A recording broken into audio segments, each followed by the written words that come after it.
Olá, ouvintes! Espero que tenham gostado do primeiro capítulo de Helena, de Machado de Assis. Agora, convido vocês a continuarem essa jornada conosco no segundo capítulo. Inscrevam-se no canal e ativem as notificações para não perder nenhum episódio. Vamos juntos descobrir os segredos que aguardam. Capítulo 2.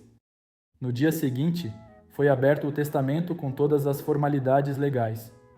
O conselheiro nomeava testamenteiros Estácio, o doutor Camargo e o padre Melchior. As disposições gerais nada tinham que fosse notável. Eram legados pios ou beneficentes, lembranças a amigos, dotes a afilhados, missas por sua alma e pela de seus parentes. Uma disposição havia, porém, verdadeiramente importante. O conselheiro declarava reconhecer uma filha natural, de nome Helena, havida com Dona Ângela da Soledade. Esta menina estava sendo educada em um colégio de Botafogo. Era declarada herdeira da parte que lhe tocasse de seus bens e devia ir viver com a família, a quem o conselheiro instantemente pedia que a tratasse com desvelo e carinho, como se de seu matrimônio fosse. A leitura desta disposição causou natural espanto à irmã e ao filho do finado. Dona Úrsula nunca soubera de tal filha. Quanto a Estácio, ignorava menos que a tia. Ouvira uma vez falar em uma filha de seu pai, mas tão vagamente que não podia esperar aquela disposição testamentária. Ao espanto, sucedeu em ambos outra e diferente impressão. Dona Úrsula reprovou de todo o ato do conselheiro. Parecia-lhe que, a despeito dos impulsos naturais e licenças jurídicas, o reconhecimento de Helena era um ato de usurpação e um péssimo exemplo. A nova filha era, no seu entender, uma intrusa, sem nenhum direito ao amor dos parentes. Quando muito, concordaria em que se lhe devia dar o quinhão da herança e deixá-la à porta. Recebê-la, porém, no seio da família e de seus castos afetos, legitimá-la aos olhos da sociedade, como ela estava aos da lei. Não o entendia Dona Úrsula, nem lhe parecia que alguém pudesse entendê-lo. A aspereza destes sentimentos tornou-se ainda maior quando lhe ocorreu a origem possível de Helena. Nada constava da mãe, além do nome, mas essa mulher quem era? Em que atalho sombrio da vida a encontrara o conselheiro? Helena seria filha de um encontro fortuito ou nasceria de algum afeto irregular, embora, mas verdadeiro e único? A estas interrogações não podia responder Dona Úrsula. Bastava, porém, que lhe surgissem no espírito para lançar nele o tédio e a irritação. Dona Úrsula era eminentemente severa a respeito de costumes. A vida do conselheiro, machetada de aventuras galantes, estava longe de ser uma página de catecismo, mas o ato final bem podia ser a reparação de leviandades amargas. Essa atenuante não a viu Dona Úrsula. Para ela, o principal era a entrada de uma pessoa estranha na família. A impressão de Estácio foi muito outra.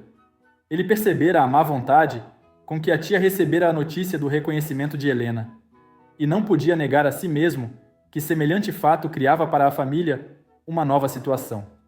Contudo, qualquer que ela fosse, uma vez que seu pai assim o ordenava, levado por sentimentos de equidade ou impulsos da natureza, ele a aceitava tal qual, sem pesar nem reserva.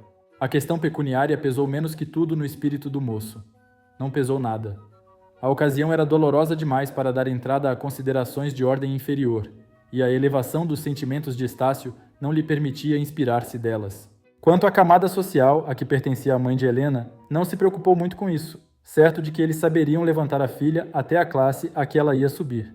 No meio das reflexões produzidas pela disposição testamentária do conselheiro, ocorreu a Estácio a conversa que tivera com o doutor Camargo. Provavelmente era aquele o ponto a que aludira o médico. Interrogado acerca de suas palavras, Camargo hesitou um pouco, mas insistindo o filho do conselheiro. Aconteceu o que eu previa, um erro.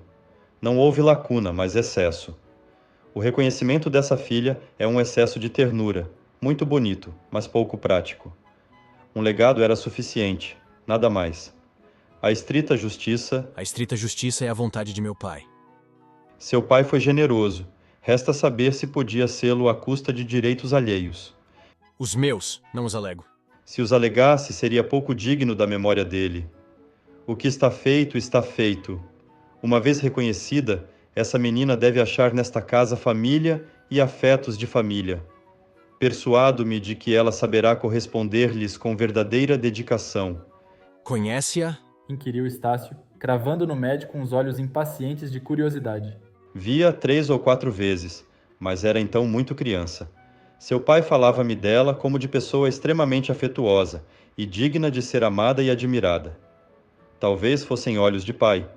Estácio desejara ainda saber alguma coisa acerca da mãe de Helena, mas repugnou-lhe entrar em novas indagações e tentou encarreirar a conversa para outro assunto.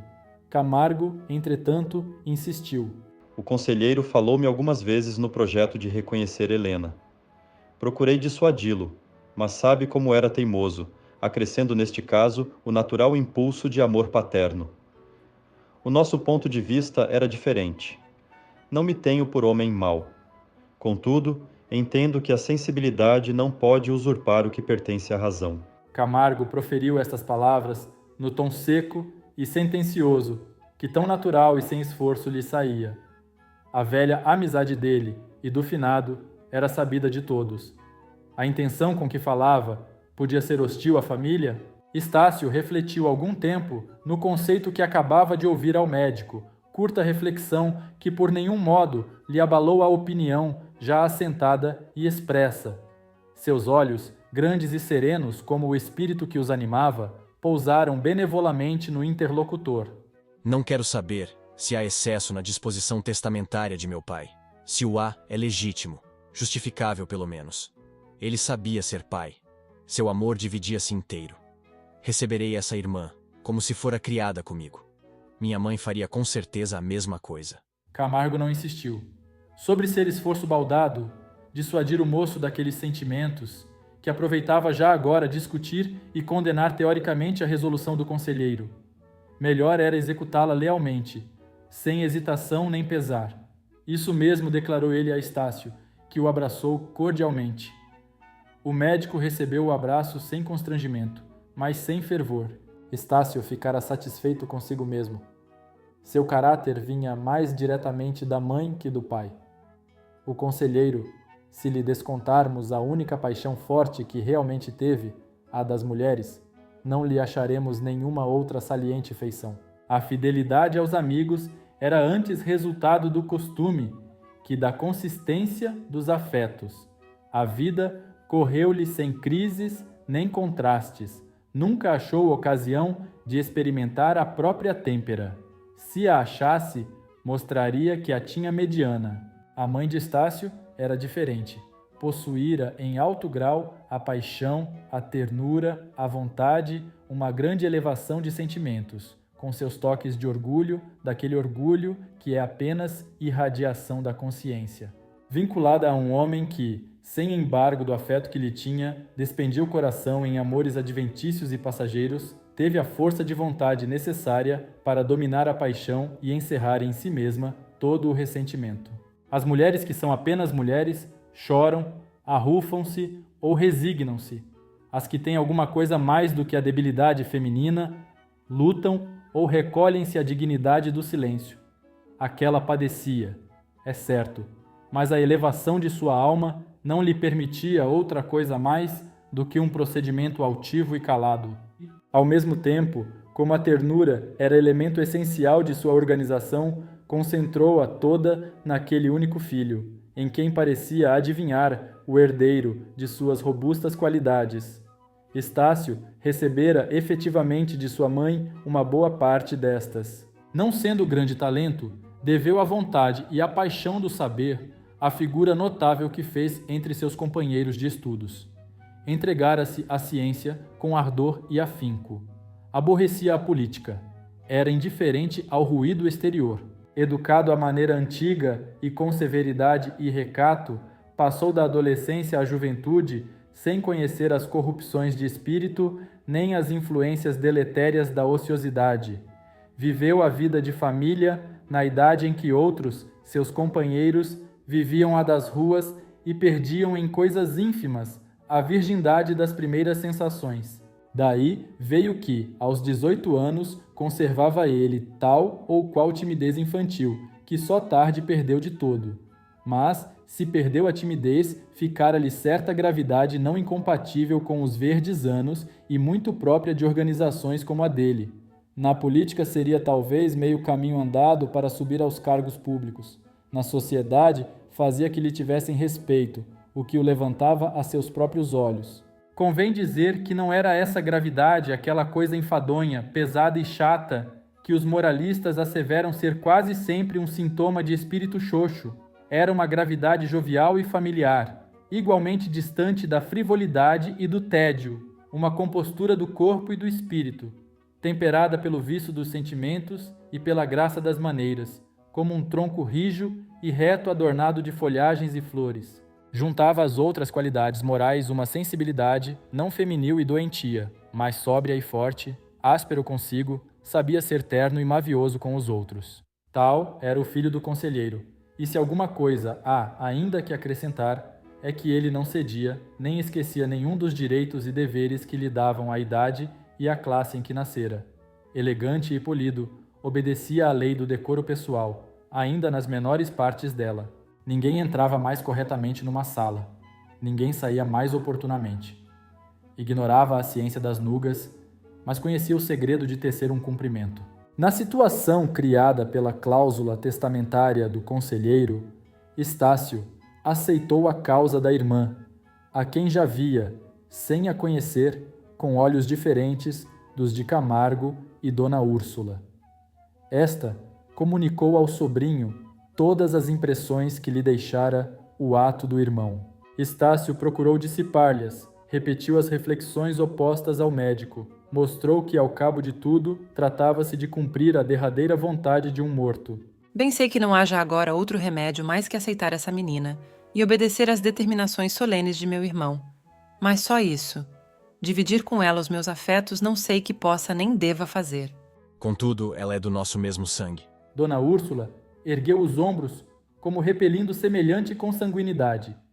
Estácio insistiu em trazê-la a mais benévolos sentimentos. Invocou, além da vontade, a retidão do espírito de seu pai, que não havia de expor uma coisa contrária à boa fama da família. Além disto, essa menina nenhuma culpa tem de sua origem, e visto que meu pai a legitimou, convém que não se ache aqui como enjeitada. Que aproveitaríamos com isso? Nada mais do que perturbar a placidez da nossa vida interior. Vivamos na mesma comunhão de afetos, e vejamos em Helena uma parte da alma de meu pai, que nos fica para não desfalcar de todo o patrimônio comum. Nada respondeu a irmã do conselheiro. Estácio percebeu que não vencera os sentimentos da tia.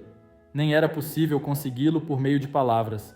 Confiou ao tempo essa tarefa. Dona Úrsula ficou triste e só.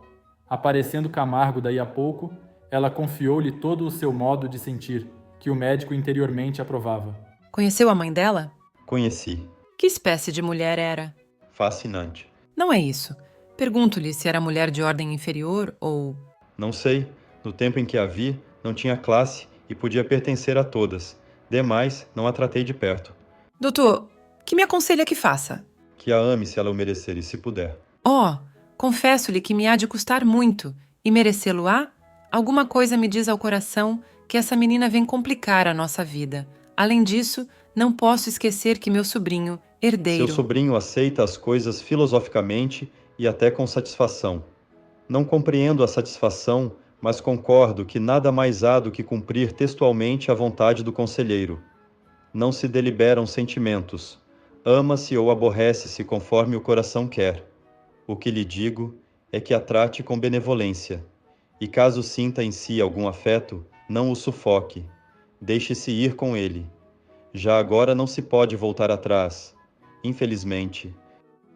Helena estava a concluir os estudos. Semanas depois, determinou à família que ela viesse para a casa. Dona Úrsula recusou a princípio ir buscá-la. Convenceu-a disso o sobrinho, e a boa senhora aceitou a incumbência depois de alguma hesitação. Em casa, foram-lhe preparados os aposentos, e marcou-se uma tarde de segunda-feira para ser a moça trasladada a Andaraí. Dona Úrsula meteu-se na carruagem, logo depois do jantar. Estácio foi nesse dia jantar com o Dr. Camargo, no Rio Comprido. Voltou tarde. Ao penetrar na chácara, Deu com os olhos nas janelas do quarto destinado a Helena. Estavam abertas. Havia alguém dentro. Pela primeira vez, sentiu Estácio a estranheza da situação criada pela presença daquela meia-irmã e perguntou a si próprio se não era a tia quem tinha razão. Repeliu pouco depois esse sentimento. A memória do pai restituiu-lhe a benevolência anterior. Ao mesmo tempo, a ideia de ter uma irmã sorria-lhe ao coração como promessa de venturas novas e desconhecidas. Entre sua mãe e as demais mulheres, faltava-lhe essa criatura intermediária, que ele já amava sem conhecer e que seria a natural confidente de seus desalentos e esperanças. Estácio contemplou longo tempo as janelas. Nem o vulto de Helena apareceu ali, nem ele viu passar a sombra da habitante nova.